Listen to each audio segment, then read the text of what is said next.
কিছুদিন আগেই আমি গিয়েছিলাম আমাদের এখানে শীতলা পুজো দেখতে। তো শীতলা পুজো মানেই কিন্তু আমাদের এখানের ঐতিহ্যমণ্ডিত প্রাচীন রান্না পুজো, যাকে ঘিরে প্রতি বছর কাতারে কাতারে মানুষের ভিড় হয়।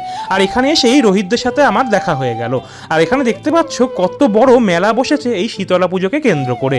তো এমনিতেই তো জায়গাটার নাম শীতলাতলা, তাই প্রতি বছরের নয় এবছরও কিন্তু সেখানে রান্না পুজোর আয়োজন করা হয়েছিল। তো এখানে এসে দেখতে পারলাম সকল পুণ্যার্থীদের জন্য এখানে শরবত দেওয়া হচ্ছে, তাই আমি এখান থেকে এক গ্লাস শরবত নিয়ে খেয়ে নিলাম। তো শরবতটা খেতে কিন্তু খুব সুন্দর হয়েছিল।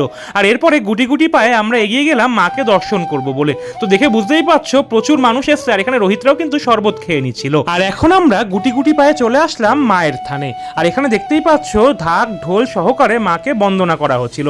আর প্রচুর মানুষ কিন্তু এখানে ভিড় জমিয়েছিল সকাল থেকে। দেখো কতগুলো ডাব দিয়ে মাকে পুজো দেওয়া হয়েছে।